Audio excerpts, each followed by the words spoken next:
dream destinations, exceptional cruises, polar adventures. Welcome to Beyond the Horizon, the podcast that takes you where the journey truly begins. A production of Area Voyages.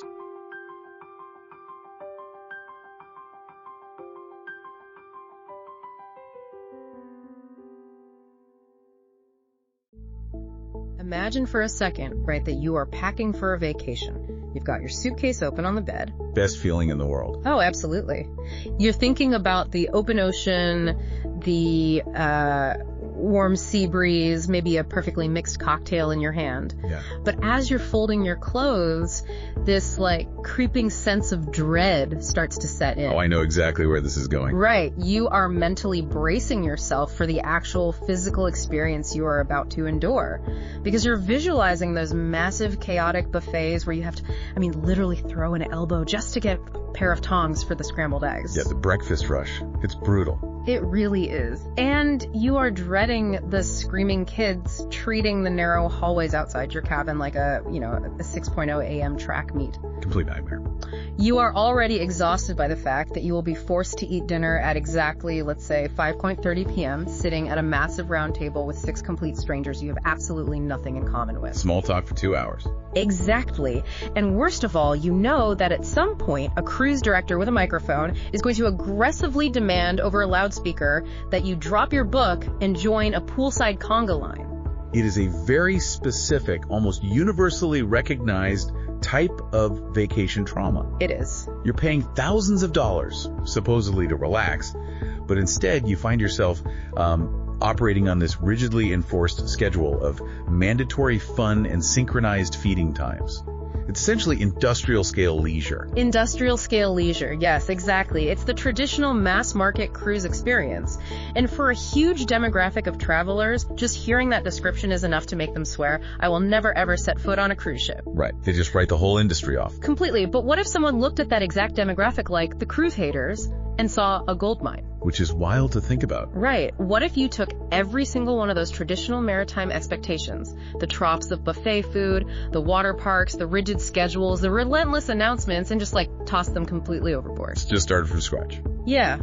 What if you engineered a billion-dollar hospitality empire specifically for the people who actively despise the product you are selling? On a whiteboard, that sounds like corporate suicide. Right. You are deliberately alienating the core demographic of a massive, proven global industry. Families and retirees are the absolute lifeblood of cruising. They pay the bills. They really do. But looking at how this actually played out in reality, it has become one of the most fascinating case studies in modern hospitality, yield management, and frankly, psychological design. And that is exactly the puzzle we are going to solve today. We have our hands on an incredibly detailed, comprehensive 2026 update from Area Voyages. It's a fantastic resource. It really is. It was put together by a travel and cruise specialist named Yvonne Jr. Blanchette. And it's essentially the definitive insider's roadmap to the Virgin Voyages empire. The ultimate guide. So, our mission for this deep dive is to figure out how a $700 million gamble on alienating traditional cruisers turned into a blueprint for the future of hospitality. We are going to dig into the exact mechanics of their anti-cruise strategy. We'll look at the brilliant logistics hiding behind their operations, dissect their somewhat controversial 2025 economic pivots, and figure out what this massive sea change reveals about you, the modern vacationer. There's a lot to get through. There is. So, okay, let's unpack this. We really need to unpack it with a microscope because the business mechanics here are stunning. Yeah. This is a brand that stared down a legacy industry, pointed out every single pain point, and bet hundreds of millions of dollars that there was a massive silent majority of consumers just waiting to be offered an alternative. Let's wind the clock back to the beginning because a disruption on the scale requires serious premeditation. Oh, definitely. It didn't happen overnight. Not at all. The foundational seed for this whole anti-cruise concept was actually planted way back in 2011. That long ago. Wow. Yeah, 2011. 2 guys spearheaded the charge. You had Nirmal Severmutu, an executive over at the Virgin Group, and Tom McAlpin. And McAlpin's background is the first major clue to how this all works. Because he wasn't running mass market family ships. Exactly. He was the former CEO of a highly specialized residential ship called the World. Which is a completely different universe of maritime operation. Tell me about it. What is the World?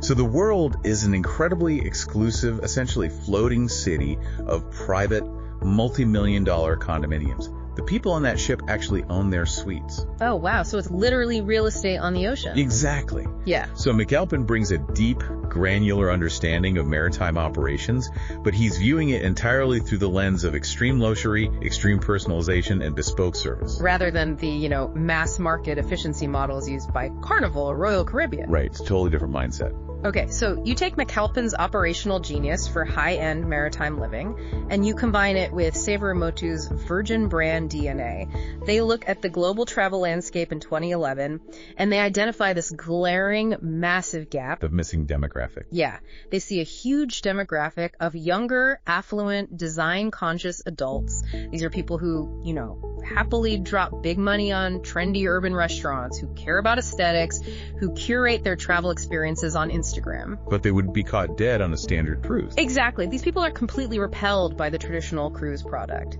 To me, this dynamic feels exactly like the boutique hotel revolution of the 1990s. Oh, that's an interesting comparison. How so? Walk me through the parallel. Well, think about the hotel industry back in the late 80s and early 90s. Everything had become so completely homogenized and corporate. Very cookie cutter. Right. If you went to a big chain hotel, whether you were in Miami, London, or Omaha, the room looked exactly the same. The lobby was just a place to check in and leave. It was mass-produced, copy-paste hospitality. Function over form.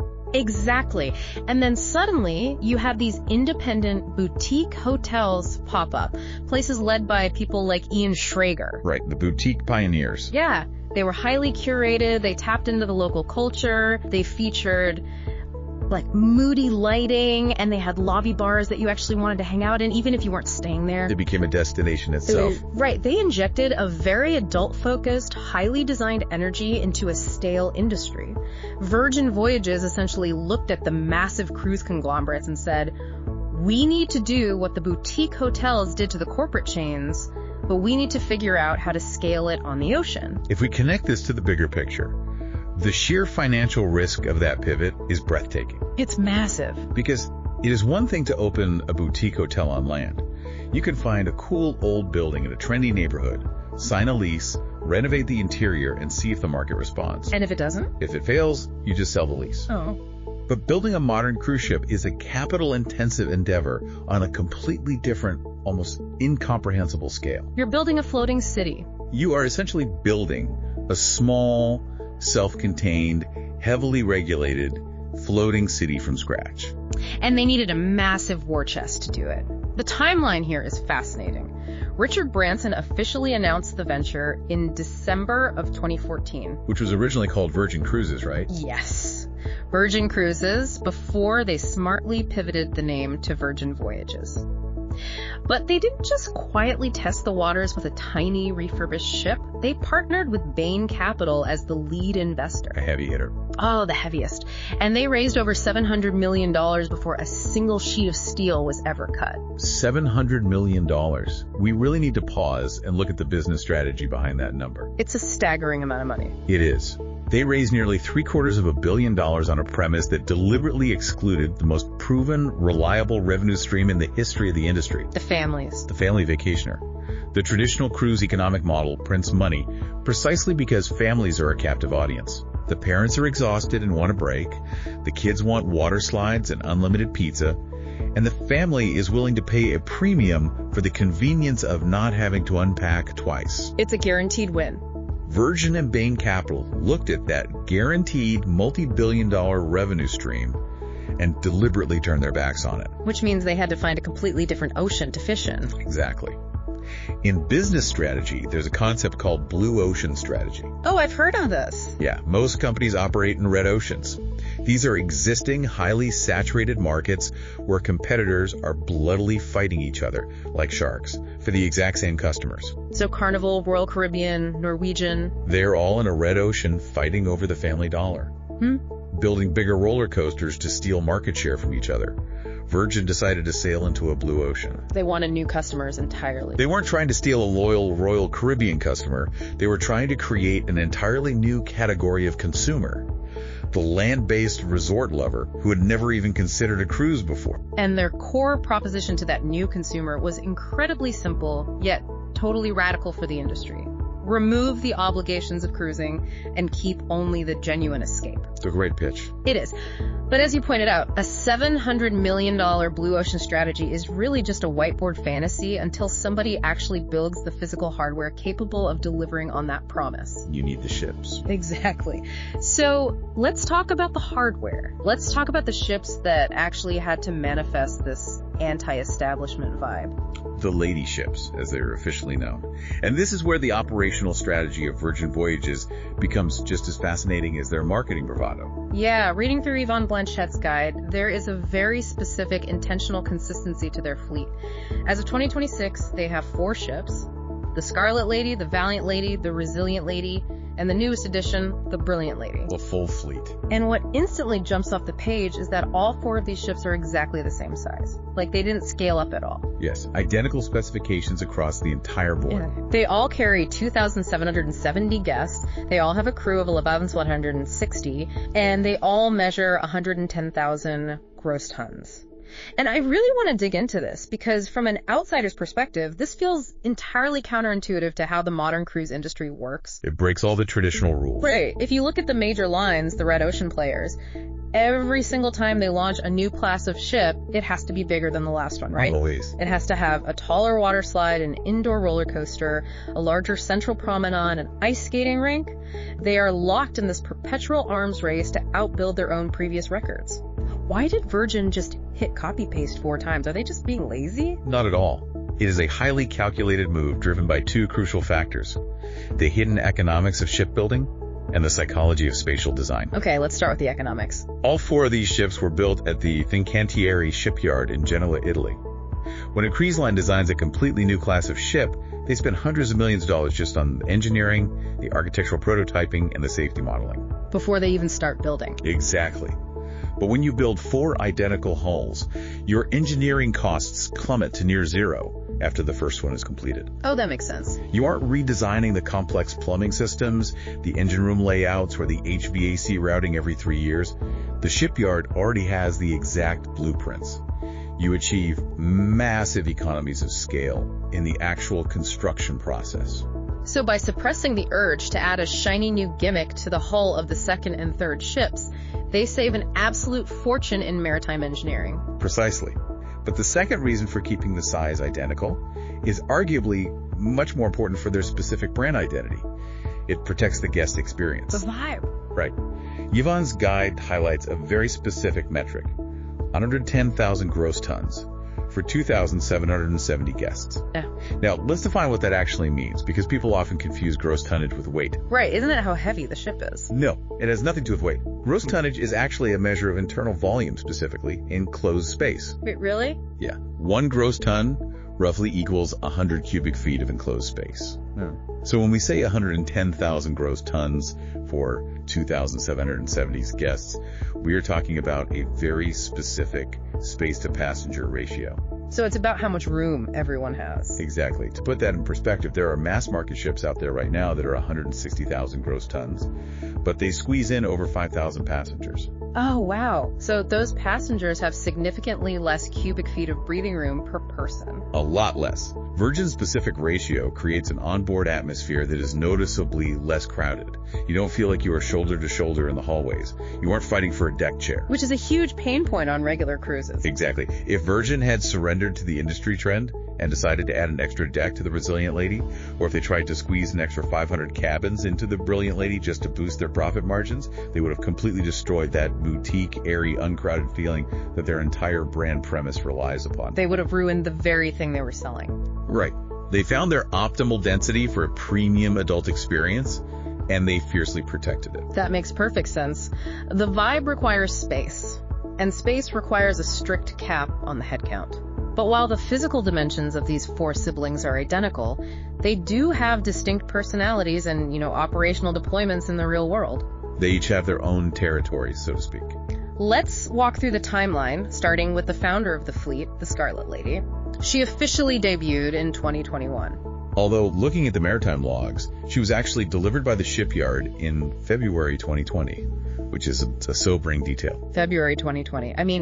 Imagine the sheer panic in that boardroom. It's hard to even fathom. You spend 6 years and hundreds of millions of dollars building a revolutionary hospitality product based entirely on close quarters, highly social mingling, and you take delivery of it exactly 3 weeks before the entire planet shuts down and bans human contact. The timing could not possibly have been worse. It was an existential threat to the brand before they even had their first paying customer. But they weathered the storm. The Scarlet Lady eventually debuted post-COVID, operating mostly out of Miami, doing these core Caribbean runs. Yeah. And to keep things fresh, the guide notes that in late 2024, she underwent a refurbishment. Right, they added some new spaces. Yeah, they added some new private cabanas and introduced a Chinese-inspired dinner venue called Lucky Lotus. Nice. Then you have ship number 2, the Valiant Lady, which arrived in 2022. Her deployment focuses heavily on the Mediterranean, sailing out of Barcelona, along with some Caribbean seasons, and she features a show that I just absolutely love the name of, Untitled Dance Show Party Thing. Which perfectly encapsulates the Virgin corporate irreverence. It really does. They flat out refuse to take themselves too seriously. They are actively mocking the pretentious naming conventions of traditional cruise entertainment. Then in 2023, the Resilient Lady arrives as their Asia-Pacific pioneer. She sails out of Athens in the summer and heads down to Australia. She brought in a new cabaret venue called Lola's Library and an interactive dinner show called Another Rose. Keeping the entertainment evolving. Exactly. But looking closely at the strategic map in this 2026 update, the real geographic game changer for the entire company seems to be the 4th ship, the Brilliant Lady, which entered service in 2025. The Brilliant Lady is where we really see the identical hardware strategy pay off, but with one massive, invisible structural advantage. What's the advantage? Because the guide notes that she is the only ship in the entire fleet specifically built to transit the Panama Canal. I saw that and my first thought was, who cares? It's just a shortcut between oceans. A very complicated shortcut. Right, but from a global business perspective, that must entirely change their seasonal routing economics, right? What exactly makes her different from her 3 sisters if they are all the exact same size? To understand why the Panama Canal is such a massive hurdle for modern cruise ships, you have to understand how the locks work. The canal has very strict, uncompromising dimensional limits for any vessel passing through. Like size limits. Exactly. We are talking about the maximum allowable length, the beam, which is the absolute width of the ship, and the draft, which is how deep the hull sits below the waterline. If your ship is even a few inches too wide, or if it sits too deep in the water, the Canal Authority will simply not let you enter the locks. You literally won't fit in the concrete bathtub. Precisely. The first 3 Virgin ships, while beautifully designed for the open ocean, were not optimized for those specific unforgiving dimensions of the canal locks. But the engineers slightly tweaked the underwater profile and the structural reinforcements of the Brilliant Lady so she fits perfectly within those constraints. And that seemingly minor engineering tweak is a massive strategic unlock. Because now they can cross over. For the first time in Virgin's history, they can seamlessly move a ship from the Atlantic to the Pacific. Because previously, to get the Resilient Lady to Australia, they probably had to sail her the long way around, right? They had to route through the Suez Canal, or around Africa, which takes weeks of transit time without paying passengers, burning massive amounts of fuel. Just burning cash. Exactly. The Brilliant Lady changes all of that. It suddenly opens up the lucrative west coast of the Americas. They can now establish a home port in Los Angeles, run sailings down to the Mexican Riviera, and then smoothly reposition her up to Seattle to tap into the incredibly profitable Alaskan cruise market during the summer. That's a huge market. It gives the executives in Miami a level of global operational agility that the first 3 ships simply cannot provide. And along with that geographic agility, the Brilliant Lady brought a serious upgrade to the onboard software, meaning the entertainment and the venues. What does they add? She debuted 7 brand new original shows, a Spanish-American gourmet restaurant called Rojo by Razzle Dazzle, and an expanded venue called Pink Agave that actually transforms into a late-night salsa dance club. That sounds fun. Yeah, so the steel shell remained consistent, but the cultural experience inside continues to iterate and evolve. It does. However, if we are looking at the evolution of Virgin Voyages as a business, the most significant shift they've made recently wasn't about adding a salsa club or a new dinner menu. No, it definitely wasn't. It was a fundamental restructuring of how the guest actually pays for the vacation. Right. We have to talk about the software of their economics. And I warn you, this is where things get a little spicy. There was definitely some backlash. Huge backlash. because there was a major, somewhat controversial pivot recently. The 2026 guide extensively outlines the 2025 economic pivot, specifically the introduction of a new pricing architecture called voyage fare choices. To truly grasp why this pivot sent shockwaves through their loyal customer base, we first have to establish what Virgin's baseline economic promise was. What they promised on day one. Right. When they launched in 2021, they marketed themselves incredibly heavily on what they weren't charging you for. Let's run down that original list of inclusions, because compared to a standard cruise line, it is staggering. First, all dining is included. Which is huge. And we aren't just talking about a lukewarm buffet. We are talking about 20-plus distinct restaurant venues without any specialty surcharges. If you want to eat at the high-end steakhouse on a competitor ship, they will slap you with a $50 to $75 cover charge per person just to sit down. Yes, standard industry practice. But Virgin included all of it. Next, essential beverages are included: water, drip coffee, tea, and soda.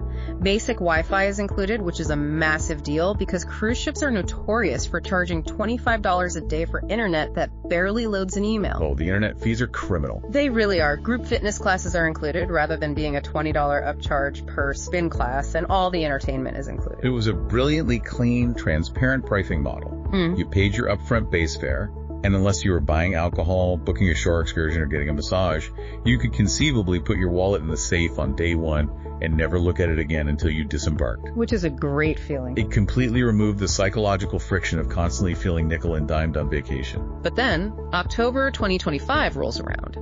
The executives in Miami introduced this voyage fare choices system. It's a 3-tier pricing system for anyone booking a standard cabin, like the sea terrace or an interior room. And here comes the controversial part. Crucially, and this is the part that caused the uproar, this change completely removed the daily crew gratuities from the standard base fare. A huge shift. Suddenly, guests are required to pay a separate gratuity charge of $20 a day if they prepay it, or $22 a day if it gets added to their folio once they're on board. Now, I have to be honest here, I want to push back hard on this corporate strategy. Let's hear the critique. Virgin's entire brand identity, like the whole rebel ethos they spent $700 million building, was based on explicitly rejecting the traditional cruise industry's habit of hiding fees and nickel and diming passengers. That was their main marketing angle. They literally ran television commercials mocking other cruise lines for doing this.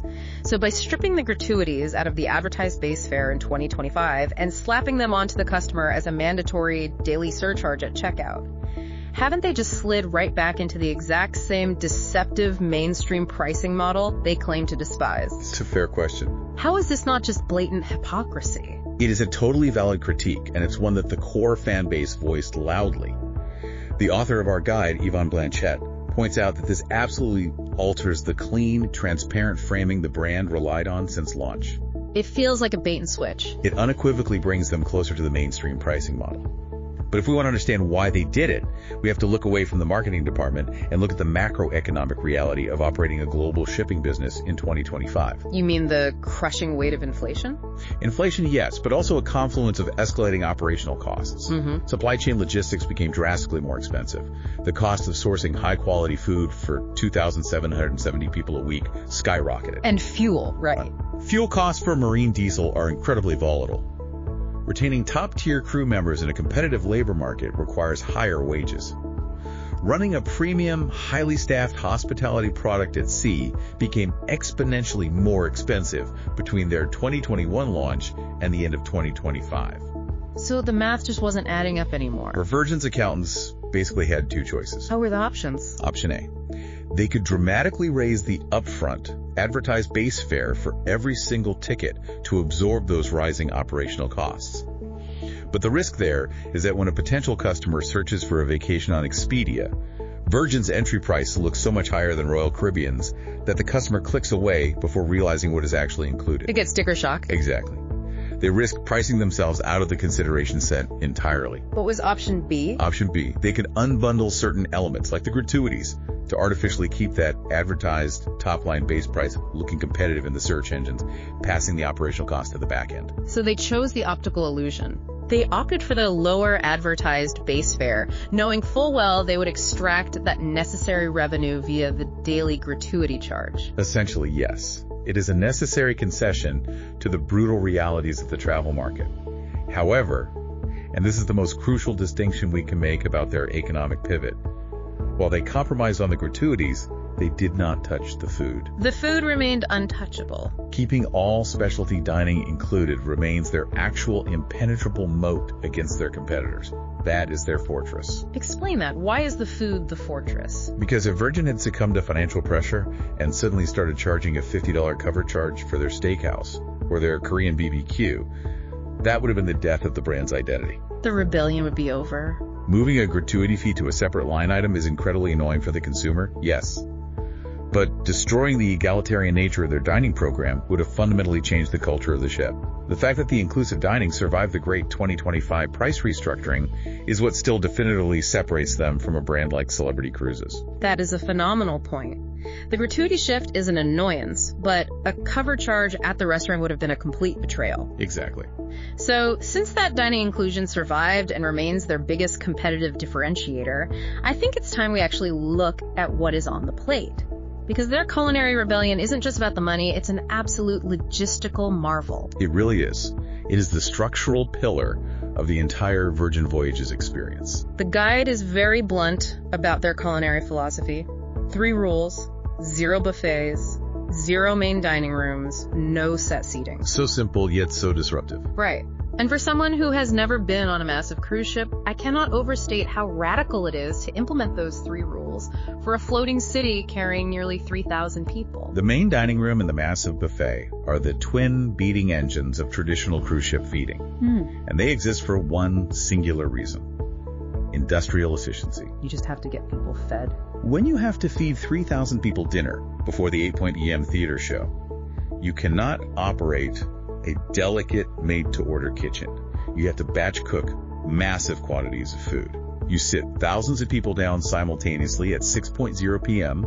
You drop plates of prep chicken and prime rib in front of them, and you aggressively cycle them through so the 8 p.m. seating can begin. It is literally an assembly line masquerading as hospitality. That's a great way to put it. And Virgin just took a sledgehammer to that assembly line. Instead of those twin engines of efficiency, they replaced them with over 20 distinct made-to-order restaurants that you book via an app on your phone, exactly like you would on a Saturday night in your own city. Changing the whole paradigm. Let's start by looking at what they did to the buffet. They replaced it with a casual hub called the galley. Instead of a massive, depressing trough of scrambled eggs drying out under a heat lamp while 100 people wait with plastic trays, the galley is a collection of made-to-order food counters. Like a food hall. Exactly. You have a dedicated taco stand, a dedicated sushi bar, a dedicated noodle bar. It feels infinitely more like a trendy urban food hall than a cruise cafeteria. Which completely changes the pacing, the acoustics, and frankly, the dignity of the meal. You aren't standing in a cafeteria line. You are interacting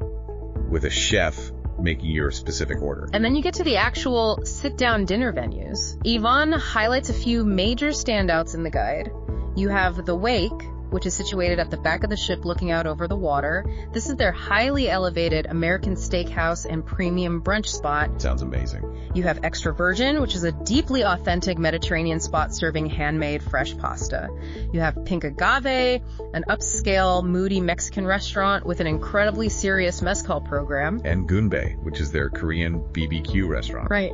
A Korean BBQ on a cruise ship. It's brilliant. The tables actually have the grills built right into the center of them, and you grill the meat right in front of you. Yvonne notes this is regularly described as the most social, loud, and entertaining dining experience on the entire ship. It forces interaction in a fun way. But out of all 20 venues, here's where it gets really interesting to me.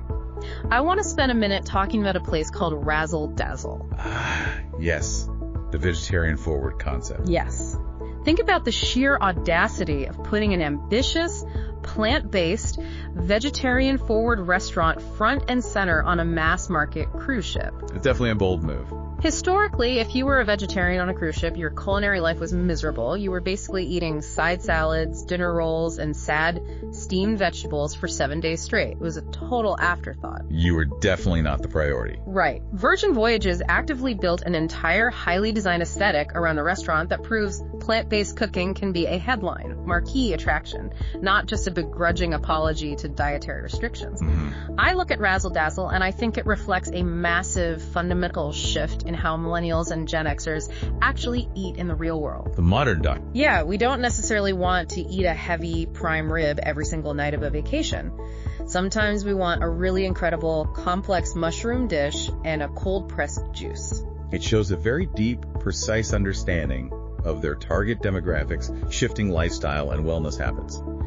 But as someone who analyzes business operations, what I find most impressive about this culinary rebellion isn't the creativity of the menus, it's the invisible logistics happening below deck. Oh, please, unpack the back end of it all for us, because how do you actually pull this off without the buffet? Think about the operational nightmare of running 20 distinct, made-to-order restaurants simultaneously for 2,770 people. It sounds impossible. In a traditional cruise ship, you have one massive, cavernous central galley where all the food is prepped and plated. Virgin couldn't do that, but they also couldn't build 20 entirely independent, fully stocked kitchens on the ship. The physical footprint would take up way too much space. Right, real estate on a ship is the most expensive commodity, so how do they solve it? They utilize a brilliant masterclass in supply chain efficiency and cross-utilization. They use massive, shared, central prep galleys hidden deep below deck for the heavy lifting, butchering the meat, making the base stocks, prepping the raw vegetables. So the prep is centralized. Right. But then, they have specialized finishing galleys attached to each specific restaurant upstairs. Crucially, their ingredient list is aggressively cross-utilized across the different venues. How does that work? Well, the exact same high-end imported mushrooms that are sautéed in garlic at the Italian restaurant, Extra Virgin, are also sent over to Razzle Dazzle to be used in a complex vegan broth. The raw tuna used at the sushi counter in the galley is the exact same supply chain of tuna being seared at the high-end steakhouse. Oh, that's clever. They are managing a highly complex matrix of ingredients that allows them to present 20 entirely different menus to the guest while maintaining extreme efficiency in their purchasing and prep. That is incredible. They are essentially hiding the efficiency of the massive cruise ship behind the illusion of 20 bespoke boutique restaurants. Exactly. It is a massive operational flex. They are proving that you can achieve a boutique, highly curated, made-to-order dining experience at a macro scale. And they are doing it without the crutch of a $50 upcharge to regulate consumer demand. Right, because if it's free, everyone will want it. And if a passenger decides they want to eat at the steakhouse every single night of the voyage, they technically can, and it's completely included in their fare. Which is precisely why protecting that inclusive dining structure during the 2025 pivot was so vital. It's the magic trick that makes you forget you are on a ship with 2,700 other people. It's the core illusion. So we've thoroughly covered the communal spaces, the incredible restaurants, the egalitarian vibe of the dining where everyone has access to the same amazing food. But eventually the sun goes down and people have to go to sleep. They do. And this is where the dynamic of the ship shifts dramatically. When we look at the private spaces where guests retreat, Yvonne's guide reveals a massive, almost jarring disparity in how people experience this vacation based on their budget. The spatial hierarchy. It is a brutal, unavoidable reality of maritime architecture and yield management. Not everyone gets the big room. Right. Not all real estate on a ship is created equal, and therefore not all guests can be treated equally behind closed doors. No, they certainly cannot.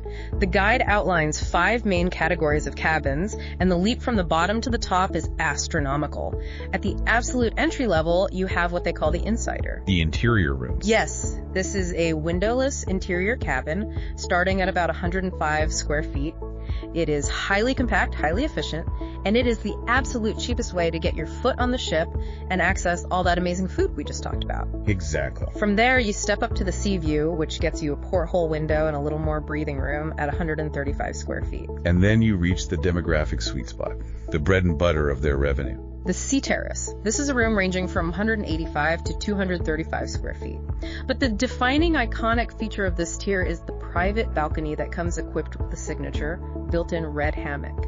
Which, from a business perspective, is an absolute masterclass in organic brand marketing. Oh, it is genius. That red hammock on the balcony is one of the most recognizable pieces of visual branding in the entire travel industry right now. Absolutely. You are scrolling through Instagram, you see a friend sitting in a red hammock looking at the ocean, and your brain instantly registers they are on a Virgin ship.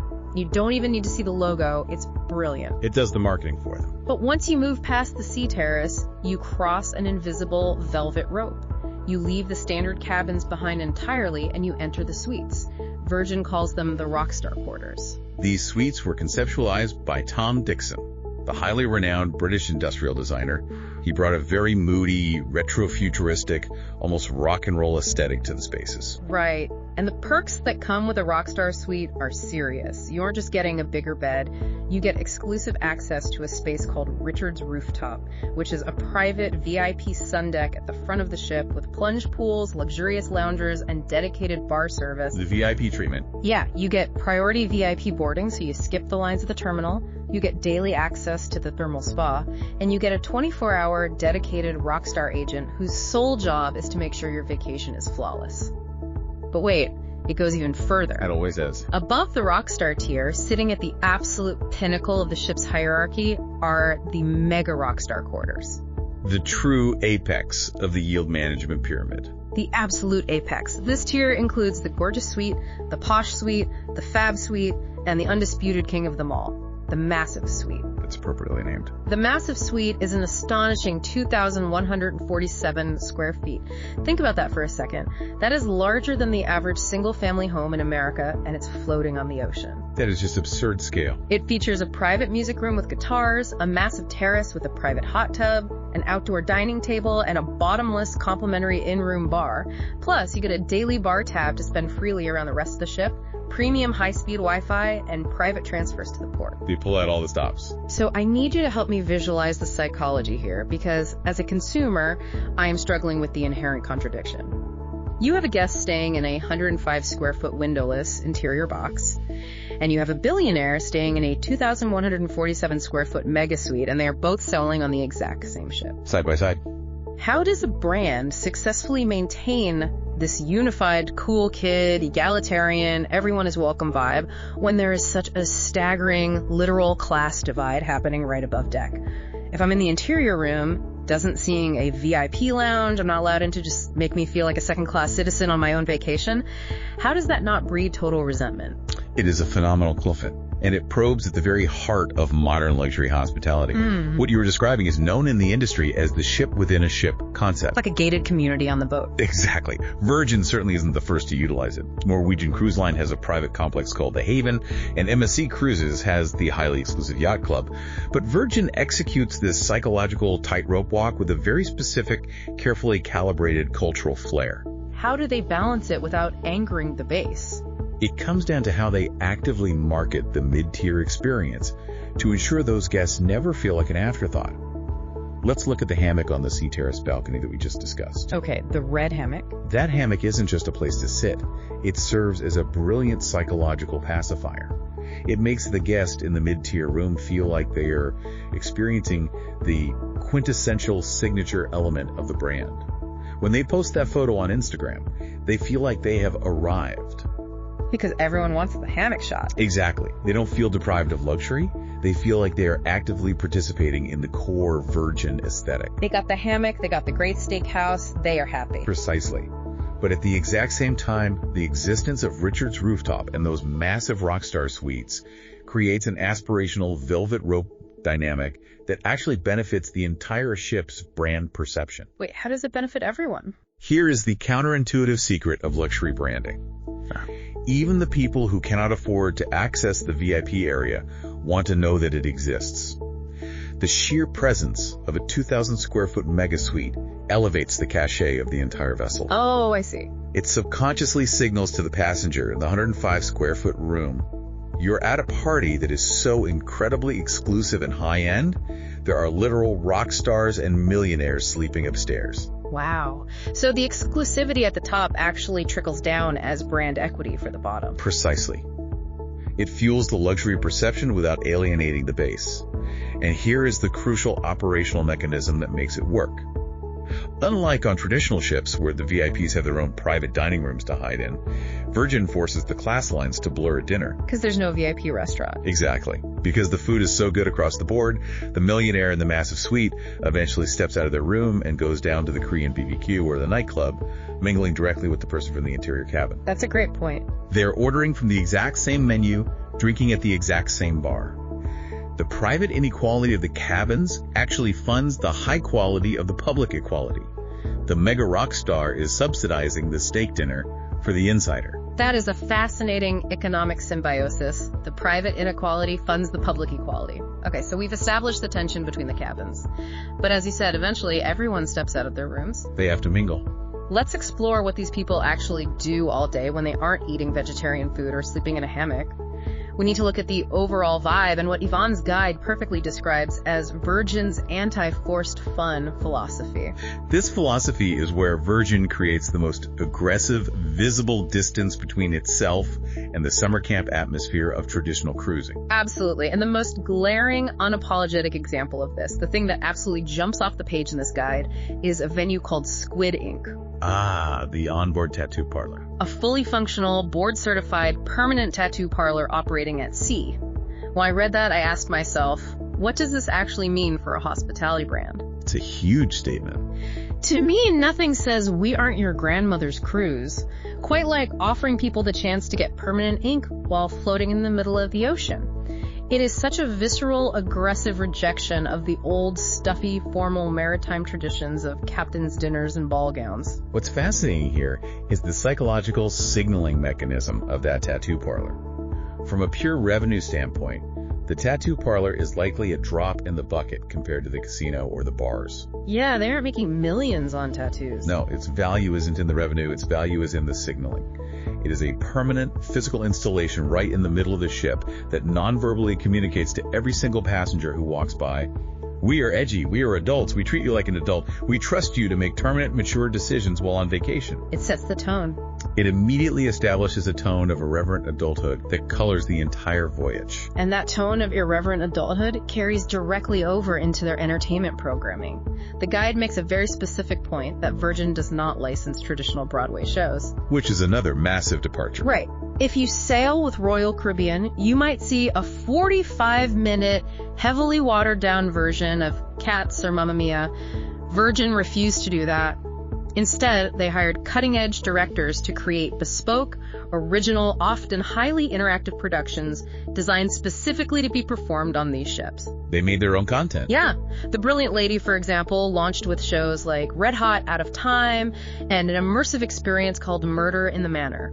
They also program these massive ship-wide interactive events like their signature Scarlet Night where the entire ship turns red, or massive PJ parties. It's very festival-like. It is. But honestly, as I read through the guide, what really caught my eye about the vibe was what they actively chose not to include. You are referring to the intentional absence of noise. Exactly. The complete eradication of the overhead announcements. Aside from the legally mandated maritime safety briefings, the captain is not coming over the loudspeaker every 30 minutes to tell you that there's a bingo game starting on Deck 7 in 15 minutes. So annoying. There are no hyperactive poolside game show hosts screaming into microphones, trying to guilt-trip passengers into participating in a belly flop contest. They have incredibly lively, high-energy night, sure, but they vigorously, aggressively protect the peace of their quiet daytime spaces. If we connect this absence of noise to the bigger picture of hospitality design, eliminating those overhead announcements fundamentally shifts the psychological state of the vacationer. How so? Think about it. When a booming voice is constantly raining down from the ceiling, telling you where to go, what is on sale, and what activity is starting, you subconsciously feel like a camper at a highly managed summer camp. You feel herded. You're just part of the flock. Exactly. By completely removing that auditory clutter, Virgin treats the passenger like a mature adult staying at a high-end land-based resort. It requires the passenger to be self-directed. Exactly. It respects your autonomy. If you want to find the loud pool party and drink tequila, you open the app on your phone, see where the DJ is playing, and you go find it. But if you want to sit in a quiet corner of the ship and read a novel while looking at the wake of the ocean, your hard-earned peace is not going to be violently shattered by a cruise director yelling about a duty-free watch sale in the gift shop. It is deeply respectful of the traveler's time and agency, and they brilliantly extend that aesthetic and that respect to the land, too. We absolutely have to talk about the beach club at Bimini. Their private destination in the Bahamas, which serves as the cornerstone of their Caribbean itineraries. Right. If you book a Caribbean run, you are stopping at Bimini. And it's not just a generic strip of sand with some cheap plastic lounge chairs and a buffet line. It is a highly curated beach club featuring massive lagoon pools, international DJ programming, and the architectural design language perfectly mirrors the aesthetic of the ships. It looks like it belongs to the brand. And beautifully tying back into our earlier discussion of the Velvet Rope, there is a completely separate, heavily guarded area of the beach club called Richard's Retreat, which is built specifically and exclusively for the VIP rockstar guests. Which demonstrates a masterclass in holistic brand continuity. It creates a seamless, uninterrupted brand experience from ship to shore. You don't feel like you've left the carefully curated Virgin ecosystem when you step off the gangway and onto the sand. The vibe simply transfers locations. So if we take a step back, we have built a really comprehensive picture of this empire. We know the origin story, we understand the physical hardware of the 4 identical ships and the economics of the Fincantieri shipyard. We covered a lot of ground. We did. We know the complex software of the menus, the logistics of the shared galleys, the gratuity pivots, and we intimately understand the anti-forced fun vibe. The final piece of the puzzle, and arguably the single most important element of any business strategy, is the consumer matrix. Who is actually buying the ticket? Exactly. Who is this highly specific product actually built for? Who does it actively turn away, and who are they fighting against in the broader market? This is where we truly see how ruthlessly tight their demographic targeting is. They're operating on a fundamental business truth. If you try to be everything to everyone, you end up being nothing to anyone. Right, the classic red ocean mistake. So let's look at the target demographic explicitly outlined by Yvonne in the guide. At the core, we are looking at couples in their 30s to 50s with disposable income. The donks, mostly. Dual income, no kids. Yes. We are looking at affluent friend groups who want a sophisticated mix of genuine high-end nightlife, but who also demand quiet, luxurious corners to recover in the next morning with a green juice. They are incredibly successful at capturing first-time cruisers, people who, as we discussed at the top of the show, hated the very concept of a cruise until Virgin presented this alternative. They converted the skeptics. But looking at the data, the specific demographic that really jumps out to me as a massive disruptor is the solo travelers. The solo traveler market has historically been treated with absolute disdain by the legacy cruise industry. Disdain is putting it mildly. The industry standard is something called the single supplement. The way it works is, a cruise line assumes every single cabin will hold 2 paying adults. So if you decide you want to travel alone and book a room for yourself, the cruise line basically charges you double the base fare to make up for the imaginary second person that isn't there. It's crazy when you think about it. It's a massive punitive financial penalty just for wanting to travel by yourself. But Virgin looked at that and actively courted them instead. They frequently run no solo supplement offers. They design specific cabins just for singles. I look at this strategy and I think they're capturing an entirely new, highly lucrative demographic of independent professional adults who have been completely alienated by every other brand. It's a huge untapped market. But why does the math work for Virgin if it doesn't work for Carnival? This brings us to a critical piece of cruise industry economics called ALBD, available lower berth days. What does that mean? When a traditional cruise line bills their financial projections, the base ticket price you pay only covers a fraction of their operating cost. The real explosive profit margin comes from the onboard secondary spend. The alcohol packages, the casino losses, the shore excursions, the spa treatments. Yeah, the add-ons. Right. If you put 1 person in a cabin instead of 2, you instantly slash your projected onboard revenue for that square footage by 50%. That is why legacy lines use the single supplement. They're forcing the solo traveler to prepay for the drinks and casino losses of the ghost passenger. So how does Virgin make the ALBD math work without punishing the solo traveler? It is an incredibly smart, targeted yield management strategy. Virgin realized that the type of solo traveler they attract, a professional in their 30s or 40s seeking a premium boutique experience, might not pay a second base fare, but they heavily over-index on premium secondary spend. They spend more once they are on board. Exactly.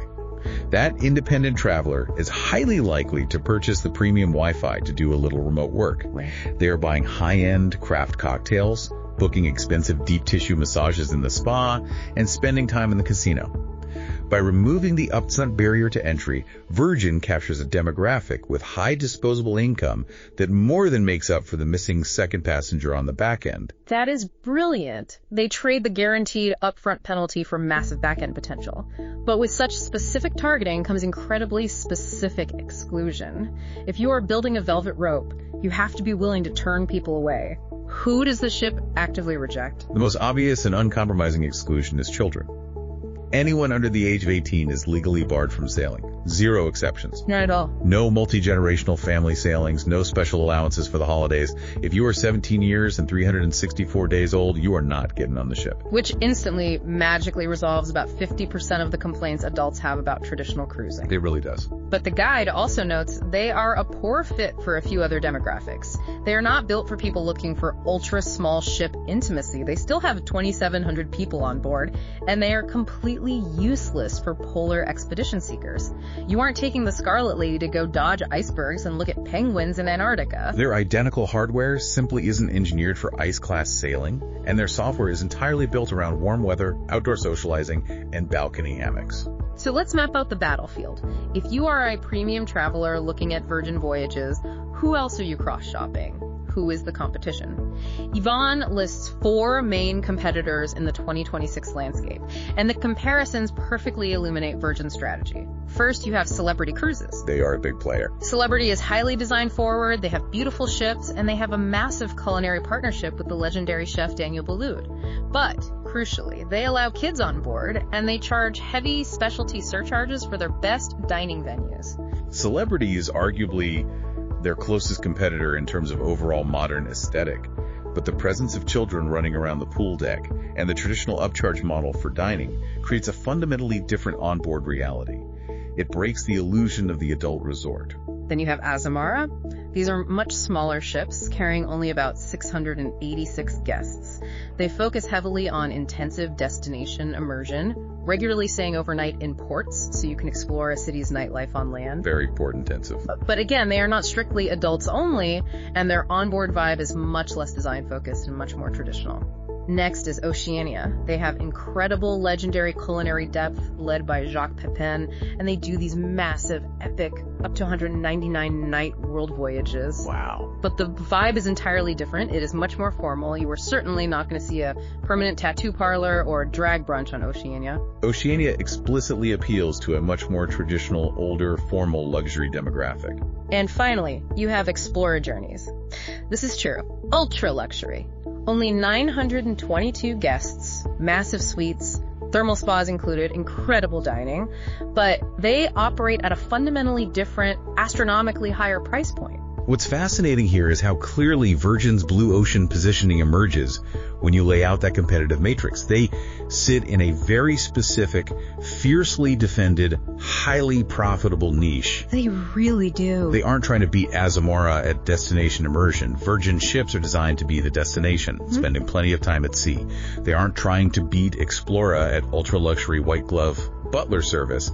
They're entirely monopolizing the premium adult-only lifestyle segment. So they created their own lane. If you are a consumer who wants high-end boutique design, excellent included food with no hidden cover charges, 0 children, and a contemporary, slightly edgy atmosphere at a premium but not ultra-luxury price point, Virgin Voyages is effectively a category of one. A category of one. That is the absolute holy grail of business positioning. You don't have to fight the competition if you are the only one playing the game. So, as we wrap up this massive deep dive, let's take a step back and look at the extraordinary journey we just went on. We started with the 2011 whiteboard idea, an idea fueled entirely by a disdain for crowded buffets, screaming kids, and mandatory conga lines.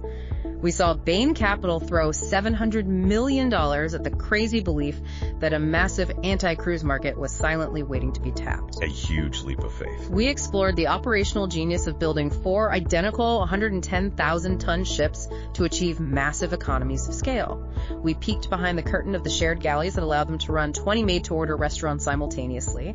We analyzed the velvet rope psychology of the rockstar suites subsidizing the ship, and we watched them navigate the incredibly tricky economic waters of 2025, tweaking their gratuity model to survive inflation while fighting tooth and nail to protect their core, sacred identity, the included dining. It is a remarkable story of brand conviction, operational agility, and a deep understanding of human psychology.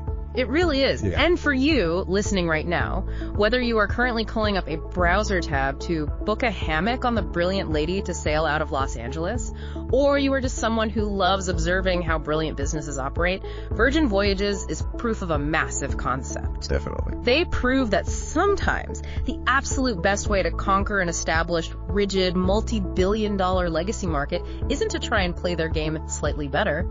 It's to aggressively, loudly, and unapologetically refuse to play by their rules at all. But this raises an important question, a tension that Yvonne's guide subtly hints at as we look toward the brand's future. What's the tension? Well, Virgin Voyages succeeded against all odds by marketing themselves as the ultimate rebellion against the cruise establishment. They were the pirates crashing the stuffy country club. But as they expand their fleet with ships like the Brilliant Lady, as they inevitably have to tweak their financial models like the gratuities to match the mainstream pressures of inflation, and as they enter their second half decade of operation with an established formula, what happens when the rebellion becomes the new establishment?